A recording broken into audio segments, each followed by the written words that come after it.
chapter 26. We have 10 more chapters left in this book, and so it looks like we're going to finish up next Wednesday with Ghetto Cowboy. So we had just left off, and our main character, Cole, is heated.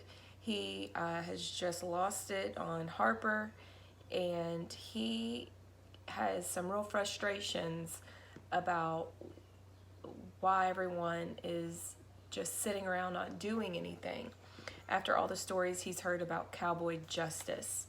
And so he goes off and he says, I'll rescue Boo myself. And then what? And so have you ever just stormed off in anger or with emotion to do something, and then you kind of get a little down the road, or then you're like, what am I going to do? I know I have.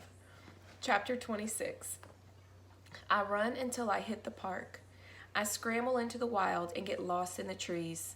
I have this vision of me and Boo off in the country, running from the law, living off the land, and having fires at night.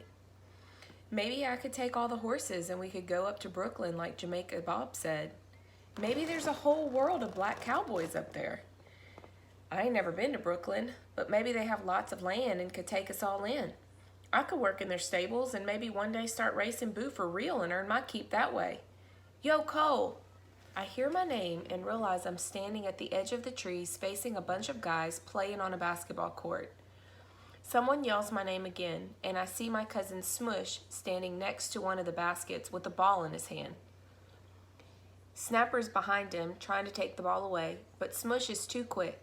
Finally, he rolls his eyes and tosses the ball to the others, and the game continues without him. He shrugs. What you doing out here, cuz? It takes me a second to refocus. He walks up to me. What's the matter, horse kick you in the head? Ain't you heard? I say. He gives me a look that says he didn't. I tell him the whole story of the raid and them stealing the horses and how they're going to bulldoze the stables. His face gets gloomier and gloomier. I saw them cops whizzing by, but I just thought it was some drug bust or something. That's why I came out here. He watches the game, but his mind is somewhere else. That sucks for real. And Harper's just going to roll over? I can't believe that. Somebody's got to do something. I mean, I don't care for them horses so much, but they part of the neighborhood, you know? Can't let the city get away with that. We need to go and kick some serious butt. Finally, someone who wants to do something. I got a plan, I say, and I explain about getting the horses and setting them free. He looks real skeptical, but I think he likes the danger part of it. I don't know, cuz. Don't seem like much of a plan. You even know where them horses are? What kind of security you got to deal with? How you going to ride all them horses out of there? And where are you going to go with them? I haven't thought that far yet.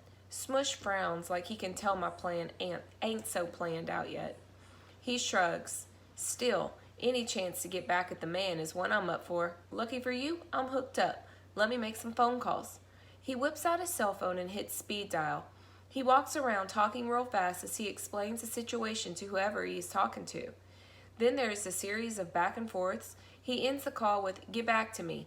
Then he snaps his finger and Snapper comes running.